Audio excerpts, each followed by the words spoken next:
भारत की आजादी के लिए अपनी जान न्योछावर कर देने वाला मैं चंद्रशेखर आजाद उर्फ चंद्रशेखर तिवारी बोल रहा हूं। मेरे दोस्तों, मैं आपको अपने जीवन की वो सारी आप बीती बताने आया हूं जिससे आप सभी अभी तक अनजान हैं। मैं आज अपने दिल के उस दुख को भी बताऊंगा कि कैसे मेरे मरने के बाद तत्कालीन सरकार ने मेरी माता के साथ क्या किया। मैं वो भी बताऊंगा कि कैसे नेहरू जी से मिलने के लिए आनंद भवन जाते ही मेरी मुखबरी अंग्रेजों से हो गई। मैं वो भी बात बताऊंगा कि कैसे मेरे मरने के बाद मेरी मां के लिए 5 फुट जमीन देने के लिए नेहरू सरकार ने मना कर दिया था। दोस्तों, इसके साथ ही कमेंट्स में आप ये भी लिखें कि आपको अगला वीडियो किसका देखना है, नेक्स्ट वीडियो, और उसके आगे नाम लिखें जिसका आप देखना चाहते हैं। हृदय झकझोर जाता है जब मैं अपनी माता और अपने परिवार के साथ हुए उस सलूक के बारे में सोचता हूँ। क्या इसीलिए मैंने भारत की आजादी के लिए अपने प्राण न्योछावर कर दिए थे? लेकिन फिर भी मुझे भारत माता की जय के साथ अपने बारे में कहना शुरू करना अच्छा लगता है। तो आप भी एक बार मेरे साथ भारत माता की जय कमेंट्स में जरूर लिखें। मैंने अपने जीवन काल अपना सर्वत्र योगदान भारत तथा भारत की आजादी में न्योछावर कर दिया।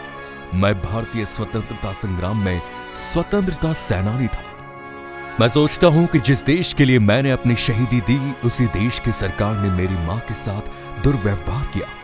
वो सुनकर मेरा खून खोल जाता है। आज मैं आपको बताऊंगा कि क्यों बुलाया जाता था मेरी मां को डकैत की मां, क्यों किया गया मेरी मां का बहिष्कार। मेरी मां को खाने को 2 वक्त की रोटी भी नहीं मिलती थी, पहनने को ढंग के कपड़े नहीं थे। लकड़ी और कंडे बेचकर जो थोड़े पैसे 2 आना जुटा पाती, उनसे जौ बाजरा खरीदती और उसे पानी में उबालकर किसी तरह वो अपना पेट भरती थी। आज मैं आप सबको बताऊंगा कि कैसे मेरे शहीद होने के बाद मेरी मां के साथ सरकार और लोगों ने अत्याचार किया, कैसे मेरी मां ने दुख सहे। आज मैं आप सबको बताऊंगा कि कैसे मेरे शहीद होने के बाद क्या क्या मेरी मां के साथ सरकार ने जुल्म किया। आज मैं सब कुछ बताऊंगा। मेरा जन्म हुआ 23 जुलाई 1906 एक आदिवासी गांव भाबरा में। मेरे पिताजी का नाम सीताराम तिवारी और माता का नाम जगन देवी था। मैं अपनी फरारी में 5 साल तक बुंदेलखंड, उड़ीसा और झांसी में रहा। मेरी एक ही बात कहनी थी कि दुश्मन की गोलियों का हम सामना करेंगे, हम आजाद हैं और आजाद ही रहेंगे। मैंने ठान लिया था कि मैं कभी भी अंग्रेजों के हाथ नहीं आऊंगा और अंग्रेजों की गुलामी की हुकूमत से खुद को आखिरी सांस तक आजाद रखूंगा। मैंने बेहद कम उम्र में ही अपनी जिंदगी को देश के नाम कर दिया। मैं बचपन से ही निशानेबाजी और धनुर्विद्या सीखी। लगातार मौका मिलते ही मैं इसका अभ्यास करने लगता, जिसके बाद मुझे धीरे धीरे उनका शौक हो गया। जलियांवाला बाग कांड के दौरान मैं बनारस में पढ़ाई कर रहा था। उसी दौरान मैंने ठान लिया कि ईंट का जवाब पत्थर से देंगे।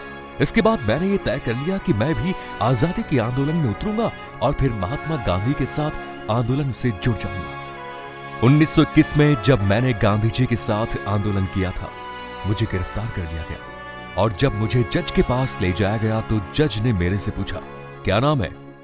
और मेरा जवाब था आजाद, और मेरे पिता स्वतंत्रता बताया। इस बात से नाराज होकर उन्होंने मुझे 15 कोड़े मारे, लेकिन मैंने उफ तक नहीं किया। हर एक कोड़े पर मैंने भारत माता की जय बोली। तभी से मेरा नाम चंद्रशेखर तिवारी से चंद्रशेखर आजाद हो गया। जब जलियांवाला बाग हत्याकांड हुआ तब मुझे समझ में आ गया कि अंग्रेजी हुकूमत से आजादी बात से नहीं बल्कि बंदूक से मिलेगी। मैंने एक संगठन बनाया जिसका नाम हिंदुस्तान सोशलिस्ट रिपब्लिकन एसोसिएशन रखा गया। मुझे इस दल का कमांडर इन चीफ बनाया गया।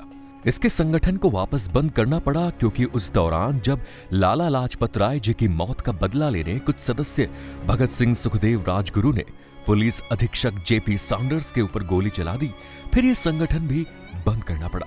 जब अंग्रेज सरकार ने राजगुरु, भगत सिंह और सुखदेव की सजा को किसी तरह कम या उम्र कैद में बदलने के लिए मैं 27 फरवरी 1931 को इलाहाबाद पहुंचा, जहां मैंने आनंद भवन में जवाहरलाल नेहरू जी से मुलाकात की और उनसे भगत सिंह जी की सजा को कम करने के विषय में विनती की। उसी दौरान मैंने उनसे ये पूछा कि आजादी के बाद इन क्रांतिकारियों पर मौजूदा वक्त में चलने वाले मुकदमे खत्म होंगे या नहीं, तो नेहरू जी ने तपाक से उत्तर दे दिया कि मुकदमे तो चलते रहेंगे। उसी दौरान मेरी और उनसे तीखी बहस हो गई। दोस्तों, ये मेरा इस दुनिया में आखिरी दिन था, लेकिन मुझे इसका पता नहीं चल पाया क्योंकि मेरे मन से तो मैं अपनों से ही मिल रहा था। लेकिन मित्रों, किसके मन में क्या चल रहा है ये हम नहीं जान सकते। मेरी मुखभरी हो चुकी थी। वहां से मैं गुस्से में अल्फ्रेड पार्क पहुंचा, जहां मैं अपने क्रांतिकारी मित्र सुखदेव राज से मुलाकात और उनकी जानकारी आदान प्रदान करने लगा। लेकिन उसके पहले ही मेरी मुखभरी हो चुकी थी। अब ये मुखभरी किसने की होगी आप भली भांति समझ सकते हैं। मेरी एक ही ख्वाहिश थी कि जिएंगे भी ये आजाद, मरेंगे भी आजाद। पूरे अल्फ्रेड पार्क को चारों तरफ से घेर लिया गया। मेरे सनसनी नजरों से चारों तरफ के नजारे को देखकर मैं समझ चुका था कि अपनों ने ही मेरी मुखभरी कर दी है। मेरे देखते ही देखते डिप्टी सुपरिटेंडेंट विश्वेश्वर सिंह के साथ superintendent of police special branch Nott Bower भी थोड़ी ही देर में अपनी सफेद एम्बेसडर कार से अल्फ्रेड पार्क पहुंच गया। अचानक विश्वेश्वर सिंह को साथ लिए नॉट बावर पार्क के अंदर घुसा और मेरी ओर एक फायर किया। गोली मेरे दाहिनी जांघ में लगी और हड्डी तोड़ती हुई निकल गई। मुझे एहसास हो गया था कि शायद अब मैं यहां से बचकर नहीं निकल पाऊंगा। मैंने सबसे पहले सुखदेव को वहां से भेज दिया और पीछे मुड़कर जेब से पिस्टल निकालकर उस अंग्रेज अफसर की छाती भेदने ही वाला था। इसी दौरान विश्वेश्वर सिंह ने दूसरी गोली चला दी, जो मेरे दाहिने हाथ को चीरती हुई फेफड़े के अंदर जा घुसी। दर्द का मानो उस समय एहसास नहीं हुआ। खून तीव्र गति से बहने लगा।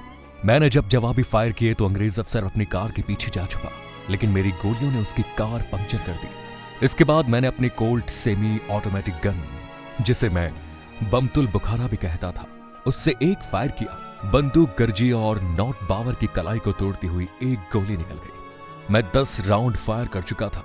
दूसरी मैगजीन लोड करने के बाद मैंने गरज से कहा, अरे ओ ब्रिटिश सरकार के गुलाम, मर्द की तरह सामने क्यों नहीं आते?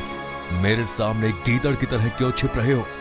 मुझे कई गोलियां लग चुकी थी, लेकिन मैं अब भी पीछे हटने या सरेंडर करने के लिए तैयार नहीं था। इसी दौरान कई भारतीय सिपाहियों को आदेश दिए जाने के बावजूद भी मुझ पर उन्होंने गोलियां नहीं चलाई और हवाई फायर करते रहे। इन सिपाहियों को बाद में बर्खास्त कर दिया गया। उधर विश्वेश्वर सिंह ने मुझको सामने आने के लिए ललकारा, लेकिन तभी मेरी एक गोली उसका जबड़ा तोड़ते हुए निकल गई।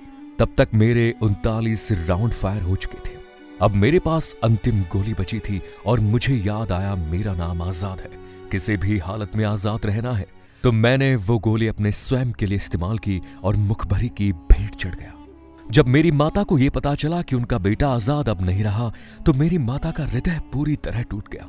मैं जब फरार चल रहा था उस समय में झांसी और ओरसा में रहा। मैं ओरसा में नदी के किनारे गुफा के करीब एक छोटी सी जगह रहता था। उस समय मेरे सबसे करीब और विश्वास पात्र थे सदाशिव। मेरी मृत्यु का समाचार जब सदाशिव को लगा तो वो मेरे गांव मेरी माता के हालचाल जानने पहुंच गए। सदाशिव जब मेरे घर पहुंचे तो उनको पता चला कि मेरी शहादत के कुछ समय बाद ही मेरे पिता का भी देहांत हो गया। अब मेरी बूढ़ी माता निसहाय स्थिति में अपना जीवन व्यतीत कर रही थी। मेरी मां बेहद गरीबी में जीवन काट रही थी। ऐसी दयनीय हालत में भी मेरी मां ने किसी के सामने हाथ नहीं फैलाया। मेरी मां जंगल से लकड़ियां काटती और उनसे बेचने पर आने वाले आने दो आने से जवार बाजरा खरीदती और भूख लगने पर उसी जवार बाजरा का घोल बना के पी लेती। मेरी माता की यह स्थिति देश को आजादी मिलने के 2 साल बाद तक चलती रही। सदाशिव ने यह देखा तो उनका मन बहुत दुखी हुआ। उनके ये मन में विचार उत्पन्न हुआ कि एक राष्ट्रभक्त की मां की ऐसी स्थिति। जब उन्होंने गांव से किसी भी प्रकार के मेरी मां को सहायता ना मिलने का कारण जाना तो उनके होश उड़ गए। गांव के लोगों में सरकारी तंत्र के कारण यह डर था कि अगर वो मदद करेंगे तो उनको भी एक डकैत के साथ मिले हुए बताकर प्रताड़ित किया जाएगा। दोस्तों, मेरी माता को एक डकैत की माता घोषित कर दिया गया। मेरी माता की इस दयनीय हालत को देखकर सदाशिव उनको अपने साथ झांसी ले जाने का निर्णय लेता, परंतु मेरी मां इस निर्णय को मानने वाली नहीं थी। काफी मिन्नतें करने के बाद माताश्री उनके साथ झांसी चली गई। अपने जीवन के अंतिम समय तक वो यही रही और मार्च 1949 को मेरी माता ने देह त्याग दिया। सदाशिव और उनके मित्रों ने मेरी माता का दाह संस्कार किया। मेरे से किए वादे के अनुरूप मेरे मित्र ने मेरी मां को अनेक तीर्थ स्थानों के दर्शन भी करवाए थे। मेरी माता के देहांत के पश्चात एक सार्वजनिक स्थान पर एक मूर्ति भी बनवाई, लेकिन तत्कालीन सरकार ने अवैध कार्य घोषित कर दिया उसे। परंतु झांसी के देशभक्त नागरिकों ने जोर जबरदस्ती से वहां मेरी माता की मूर्ति बना ली। लेकिन जब यह बात सरकार को पता चली तो देश के लिए खतरा घोषित कर दिया गया। और सरकार ने झांसी में कर्फ्यू लगा दिया और जगह जगह पुलिस को लगा दिया। मेरे सहयोगी ने यह बोलकर कर्फ्यू तोड़ दिया कि जब मेरे मित्र ने देश के लिए अपनी जान न्यौछावर की है तो आज मुझे भी मौका मिला है। मेरी माता के लिए उन्होंने अपनी जान तक देने के लिए तैयार हो गए। मेरे सहयोगी के साथ झांसी के लोग भी चल दिए। सरकार ने मेरे मित्र को गोली मारने का आदेश दिया, पर झांसी के लोगों ने उन्हें चारों तरफ से घेर लिया। सरकार ने पुलिस को गोलियां चलाने का आदेश दिया। उसमें कई लोगों ने मेरी मां के लिए सीने पर गोलियां खाई। 3 लोगों ने वहीं पर दम तोड़ दिया और सरकार ने मेरी माता की मूर्ति को स्थापित नहीं होने दिया। सरकार ने मेरी माता के लिए 5 फुट जगह देने से इनकार तक कर दिया। सरकार द्वारा मेरी मां के साथ जो व्यवहार किया गया, क्या वो सही था दोस्तों? आप कमेंट्स में जरूर बताएं। धन्यवाद।